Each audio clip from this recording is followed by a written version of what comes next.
محترم جناب مولانا فضل الرحمان صاحب، محترم جناب محمود خان اچکزئی صاحب، محترم جناب ڈاکٹر عبد المالک صاحب، محترم جناب پروفیسر ساجد میر صاحب، محترم جناب امیر حیدر ہوتی صاحب، محترم جناب آفتاب شیر پاؤ صاحب، محترم جناب محسن داوڑ صاحب، محترم جناب ڈاکٹر جمال دینی صاحب، محترم جناب شاہ اویس نورانی صاحب، انتہائی قابل احترام یہاں پر موجود پارٹیز کے اکابرین، خواتین و حضرات، السلام علیکم۔ آج اس اے پی سی کی صدارت کے تحت جو پروگرام کا جو آغاز ہوا، اس حوالے سے جناب پریزیڈنٹ آصف زرداری صاحب نے اور پھر پرائم منسٹر نواز شریف صاحب نے بڑی ہمہ گیر تقاریر کی ہیں، اور اتنی وہ کمپریہنسو تقاریر ہیں کہ اس کے بعد مجھ ناچیز کو کچھ کہنے کے لیے باقی نہیں رہا، لیکن یقیناً میں اختصار کے ساتھ اپنی معروضات پیش کروں گا۔ جناب قائد میاں نواز شریف نے سیاسی تاریخ کا بھرپور احاطہ کیا۔ اس ملک کے اندر جو مختلف اوقات میں حادثے ہوئے جس نے جمہوریت کو ڈیریل کیا، اور کم از کم 3 مرتبہ ڈکٹیٹرشپ نے نہ صرف جمہوریت کے اوپر کاری ضرب لگائی بلکہ عدلیہ کا نظام اور زندگی کے ہر شعبے میں وہ تنزلی کا شکار ہو گئے۔ اور آج بھی اگر میں یہ کہوں کہ اس ملک کے اندر جمہوریت نام کی ہے تو یہ بات غلط نہیں ہے۔ میرے بزرگوں، بھائی اور بہنوں، یاد کریں وہ دن اگست 2018 کا، جب الیکشن کے بعد ایک سلیکٹڈ گورنمنٹ اور ہم سب اسمبلی میں آئے، اور سلیکٹڈ وزیر اعظم نے قوم سے وعدہ کیا فلور دی ہاؤس پہ کہ جو الیکشن میں دھاندلی ہوئی ہے، آر ٹی ایس کس طرح بند ہوا، کس طریقے سے دیہاتوں کے رزلٹس پہلے آ گئے اور شہروں کے رزلٹس کئی دن نہ آئے، کس طریقے سے الیکشن سے پہلے پری الیکشن انجینئرنگ ہوئی، ریگنگ ہوئی۔ اس کے لیے ایک ہاؤس کی کمیٹی بنائی گئی، لیکن آج تک چاہے وہ اسپیکر نیشنل اسمبلی ہیں یا کوئی اور، اس کمیٹی نے 1 انچ بھی آگے سفر نہیں کیا، اور الزام دیا جاتا ہے کہ اپوزیشن نے کوئی انٹرسٹ نہیں لیا۔ میں تو ہر طرح سے اس الیکشن کی حوالے سے میں تیار ہوں پروب کے لیے۔ اب الیکشن میں کوئی انٹرسٹ نہیں، اور یو ٹرن کیا ہو سکتا ہے؟ اور پھر میں یہ چاہوں گا میرے بزرگوں، بھائی اور بہنوں، کہ جو باتیں ہو چکی میں ان کو رپیٹ نہ کروں، اور جس طرح بلاول بھٹو صاحب نے کہا کہ یہاں پر بڑے معزز یہاں پر لیڈران کرام بیٹھے ہیں، انہوں نے اپنی گفتگو کرنی ہے، اور خاص طور پر چھوٹے صوبوں سے جو ہمارے معززین بیٹھے ہیں انہوں نے بات کرنی ہے، تو میں چاہوں گا کہ اختصار کے ساتھ اپنی معروضات پیش کروں۔ اب دیکھیے کہ کراچی سمیت ملک کے مختلف حصوں میں سیلابی ریلوں نے تباہی مچا دی، اور سب سے زیادہ تباہی کراچی میں ہوئی، خیبر پختونخوا میں ہوئی، آزاد کشمیر میں ہوئی، چترال میں ہوئی، اور سلیکٹڈ وزیر اعظم کو توفیق نہیں ہوئی کہ وہ کسی جگہ جا کر وہ لوگوں کی اشکشوئی کر سکے، ان کی جو امیدیں ہیں ان کو باندھ سکے، ان کی امداد کر سکے۔ اور آپ نے دیکھا کہ سلیکٹڈ وزیر اعظم نے آفت زدہ لوگوں کو ان ریلوں کے اندھے تھپیڑوں کے حوالے کر دیا، اور بالآخر ایک دن کراچی جا کر ایک پنجابی میں کہتے ہیں کہ گونگلوں تو مٹی لائی، یہ ہے وہ وزیر اعظم، وہ لیڈر جس کے بارے میں 2-2.5 سال میں بڑے معذرت سے کہوں گا کہ اس میں ہمارے بعض ٹیلی ویژن چینلز بھی شامل ہیں کہ انہوں نے کس طرح 2-2.5 سال اس وزیر اعظم کے بننے سے پہلے کس طرح پروپیگنڈا کیا گیا، اور آپ کو پوری قوم جانتی ہے کہ 2013-14 کے دھرنے میں 6-7 مہینے اسی ڈی چوک پہ دن رات 24 گھنٹے ٹیلی ویژن چینلز نے کس طرح اس شخص کو دن رات پوری دنیا میں دکھایا جو یہ کہتا تھا کہ جو وزیر اعظم بجلی کے بل میں اضافہ کرے، سمجھ لیجئے میں وہ لفظ دہرانا نہیں چاہتا، جو حکومت اس کے زیر نگرانی ڈالر اور روپے کی جو پیرٹی ہے، اگر روپیہ گرتا ہے تو سمجھ لیجئے اس حکومت کا سربراہ فلاں ہے، جو حکومت گیس کے قیمت میں اضافہ کرتی ہے سمجھ لیجئے کہ اس کا وزیر اعظم فلاں ہے۔ یہ دن رات پروپیگنڈا کیا گیا اور کہا گیا کہ میں مر جاؤں گا، میں IMF کے پاس نہیں جاؤں گا، میں مر جاؤں گا، میں قرضے نہیں لوں گا، اور قرضے کس طرح لیے گئے پاکستان کی ڈوبتی معیشت کو چلانے کے لیے اس کو ساری دنیا جانتی ہے۔ مگر ان قرضوں کے حصول کے باوجود ان 2.5 سالوں میں یا 2.25 سالوں میں کیا ہوا کہ آج مہنگائی اپنے آسمان سے باتیں کر رہی ہے، اور یہ میں نہیں کہہ رہا، پاکستان کے جو اسٹیبلشڈ جو اکانومسٹ ہیں وہ یہ کہہ رہے، اور یہ کووڈ سے پہلے کی بات ہے۔ کووڈ تو اس نے پوری دنیا کو ہلا کے رکھ دیا بشمول پاکستان کے۔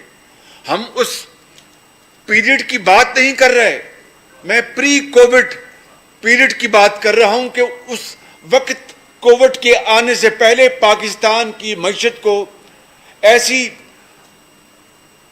ایسی شدید ضرب لگی کہ کووڈ کے آنے سے پہلے جو ہماری جی ڈی پی تھی 2017-18 میں 5.6 پہ، وہ کووڈ کے آنے سے پہلے 1.9 پہ پہنچ گئی تھی، اور جھوٹ بولا جو کہ اس وزیر اعظم کا شیوا ہے کہ وہ 3% تھی، وہ 3% نہیں تھی، وہ ایکچولی 1.9% پہ آ گئی، اور اب -0.4 پہ ہے۔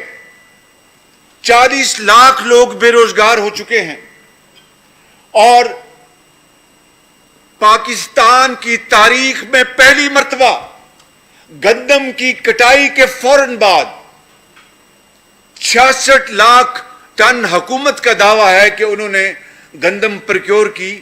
آج گندم کی قیمت 73 سال کی تاریخ میں سب سے زیادہ ہے۔ مارکیٹ میں بتاتے ہیں کہ گندم جو فی من جو 1300 جو سرکاری قیمت تھی اس کے مقابلے میں آج 2600 روپے یا 2800 روپے فی من ہو چکی ہے. اور اسی طریقے سے چینی جو 50 روپے تھی وہ آج 100 روپے تک پہنچ گئی.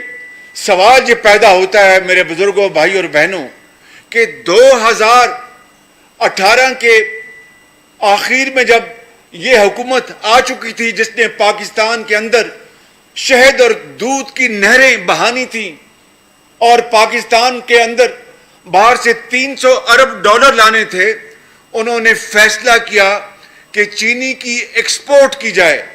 حالانکہ ایکسپورٹبل چینی کا سٹاک موجود نہیں تھا. ایکسپورٹ کرنا اور ڈالر کمانا تو بڑی عمدہ بات ہے، لیکن جب چینی تھی نہیں تو اس کو ایکسپورٹ کرنے کی اجازت کا جرم کس نے کیا؟ اور پھر سبسڈی بھی دی گئی، حالانکہ سبسڈی دینے کی چندہ ضرورت نہیں تھی.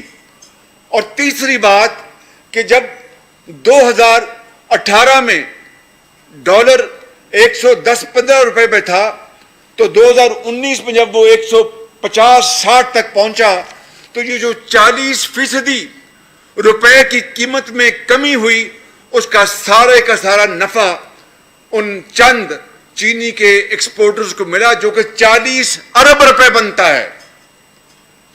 اور پھر آپ نے یہ بھی دیکھا کہ اب چینی امپورٹ کی جا رہی ہے.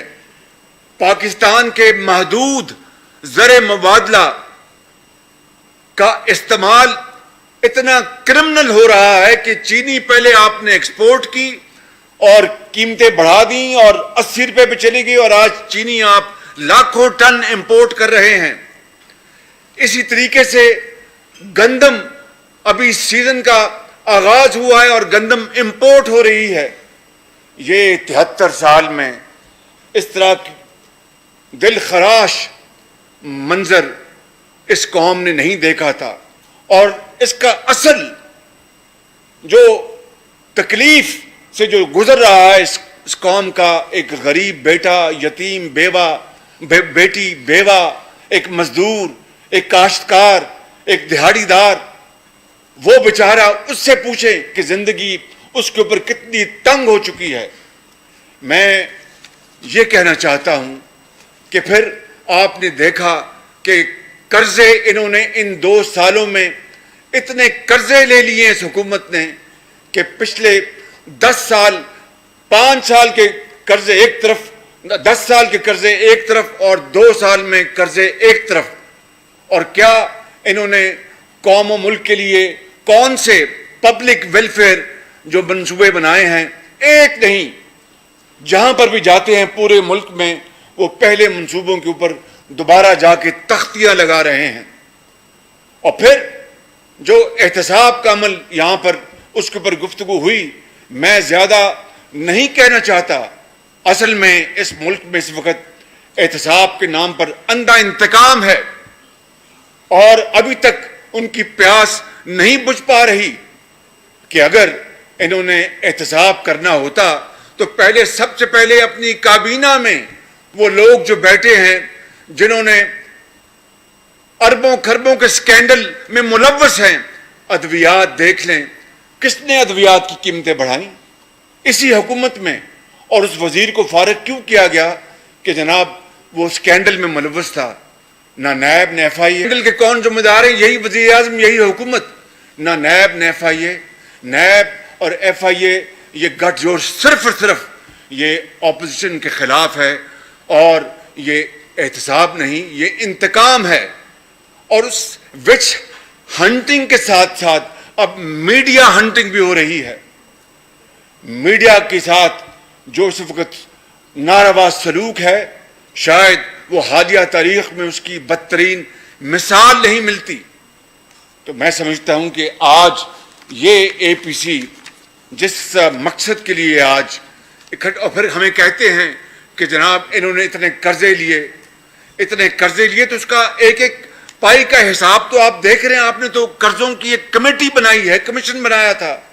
رات کے 12 بجے وزیر اعظم نے اعلان کیا تھا کہ میں نے جو مسلم لیگ نون اور پیپلز پارٹی جو قرضے لیے اس کے لیے میں نے کمیشن بنایا ہے. وہ کمیشن کی رپورٹ آ چکی ہے مگر اس میں سے نکلا کچھ نہیں, اور اس کا ایک ایک پائی کا اٹ از اکاؤنٹڈ فار. یہ ہے وہ یو ٹرن کے ماسٹر وزیر اعظم کی کارکردگی جس کے لیے آج پوری قوم کی نظریں اس اے پی سی کی طرف ہیں کہ آج ہم کیا فیصلے کرتے ہیں. اور اسی طرح آپ نے دیکھا کہ جو اسکولوں میں جو بچیوں کے وظائف تھے, میں خاص طور پر جنوبی پنجاب کی بات کروں گا کہ وہاں پر بچیوں کو, قوم کی بیٹیوں کو اسکولوں میں ریٹین کرنے کے لیے ان کو وظیفے دیے جاتے تھے, وہ ختم کر دیے گئے. ہسپتالوں میں ادویات مفت تھیں, وہ ختم کر دی گئی. سی ٹی اسکین اور ایکسرے کی چارجز مفت تھے, وہ ختم کر دیے گئے. ہیپاٹائٹس کی ادویات فری تھی, وہ ختم کر دی گئی. اور پھر یہ کہتی ہیں کہ جس طرح مولانا فضل الرحمان صاحب نے ایک دفعہ کہا تھا یا کسی اور بڑے جید عالم نے کہ ریاست مدینہ کا نام لیتے وقت ڈرنا چاہیے اور احترام کرنا چاہیے, کہ اس کو ہمیں سیاست میں نہیں لانا چاہیے اس عظیم پاک نام کو. مگر کیا کہیے کہ دن رات ریاست مدینہ کا نام لینے والوں کو اتنی بھی خبر نہیں کہ مدینہ میں نکلتے تھے وہاں پر کہ کوئی گھر میں کوئی بھوکا تو نہیں ہے, کوئی بھوکا تو نہیں سویا ہوا, اور رات کو گندم کی بوری اپنے کاندھوں پہ ڈال کر ان کے گھر پہنچانا, وہ ہے ریاست مدینہ کا شیوا. نہ کہ ادویات آپ نے مہنگی کر دی, ادویات کی قیمتیں جو مفت تھیں وہ آپ نے بند کر دی. آپ نے غریب ماری کی, یتیموں اور بیواؤں کا پاکستان کی تاریخ میں پہلا موقع ہے کہ 73 سال میں جو ہر سال بجٹ پہ ایک کلرک کا, ایک گریڈ اپنا 9 کے اپنا ملازم کا جو تنخواہ بڑھتی تھی, آپ نے وہ بھی اس سال ان کو ان 2 سالوں اس سال نہیں دی. اس سے بڑا کوئی بھیانک دور پاکستان کی تاریخ میں آ سکتا ہے؟ سوال نہیں پیدا ہوتا. کیا اس عظیم ریاست کا جس کا آپ دن رات نام لیتے ہیں, کبھی وہاں پر کوئی تصور بھی کر سکتا تھا کہ آپ پینشن بھی آپ نہیں دیں گے؟ یہ ہے وہ صورتحال, بھیانک صورتحال جو آج ہمارے اس ملک میں ہمیں اس سے سامنا ہے.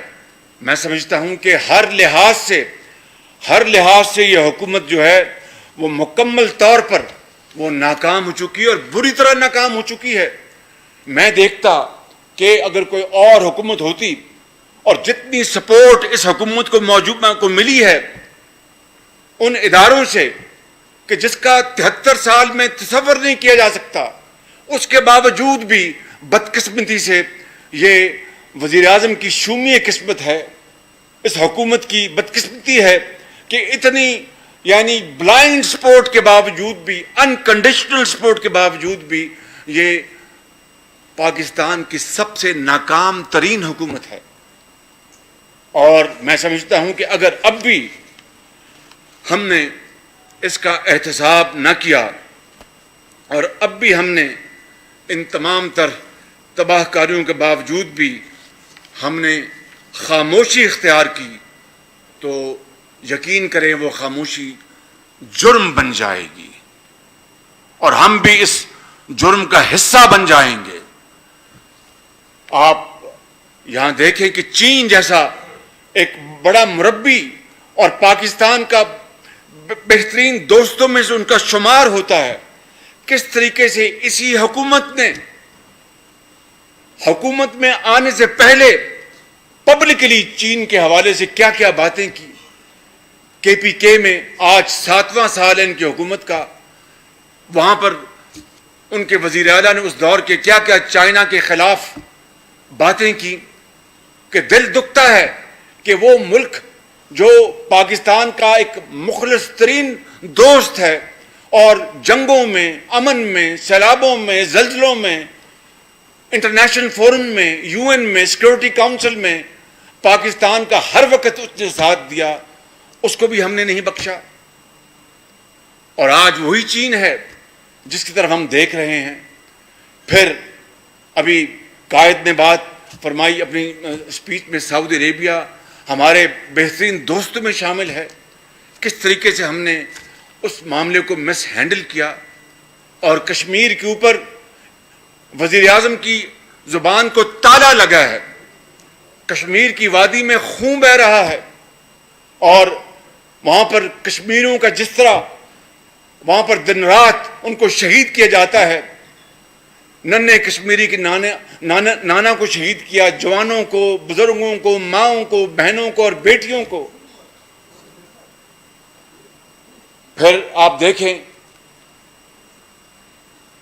اسرائیل کے حوالے سے یہ پوری قوم اس کے اوپر متفق ہے. جب تک کہ وہاں پر پیلسٹائن کا جو جائز مطالبہ ہے، ان کو ایک زندہ رہنے کا، ایک اسٹیٹ حاصل کرنے کا، اور جس کے اوپر انٹرنیشنل ریزولوشنز ہیں، جب تک کہ وہ مطالبہ پورا نہیں ہوتا، میں سمجھتا ہوں کہ پاکستان کو اس طرف سوچنا بھی نہیں چاہیے. یہ بڑا ظلم ہوگا نہ صرف فلسطین کے نہتے عوام، بزرگوں، ماں اور بہنوں کا، بلکہ اس سے آپ کشمیر کے مسئلے کو اور کمزور کر دیں گے. مجھے یقین ہے کہ اس کے اوپر پوری قوم یکسو ہوگی اور اس کے اوپر کوئی کسی قسم کا کمپرومائز نہیں ہوگا.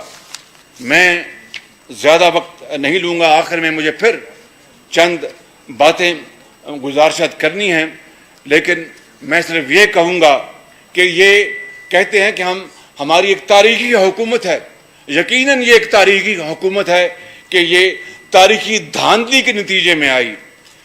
اس کا بجٹ خسارہ تاریخی ہے، اس کے قرضے لینے کی رفتار تاریخی ہے، اس دور میں مہنگائی تاریخی ہے، اس دور میں غریب ماری تاریخی ہے، اس دور میں بے روزگاری تاریخی ہے، اس دور میں کم سرمایہ کاری تاریخی ہے، سفارتی محاذ پر ناکامی تاریخی ہے، معاشی محاذ پر ناکامی تاریخی ہے.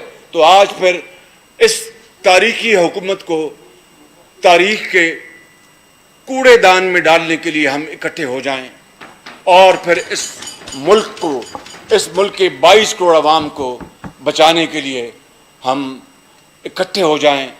بس میں اسی کے اوپر اپنی بات ختم کروں گا. اور یہ جو شعر ہے اس کے اوپر میں ضرور عرض کرنا چاہوں گا. معافی چاہتا ہوں. کہاں جا رہے ہو؟ جی صاحب، مہربانی، تھینک یو. ہو صداقت کے لیے جس دل میں مرنے کی تڑپ، ہو صداقت کے لیے جس دل میں مرنے کی تڑپ، پہلے اپنے پیکرے خاکی میں جاں پیدا کرے. پھونک ڈالے یہ زمین و آسمان مستعار، پھونک ڈالے، یہ اسمبلی مستعار ہے نا، یہ نظام مستعار ہے. پھونک ڈالے یہ زمین و آسمان مستعار اور خاکستر سے آپ اپنا جہاں پیدا کریں.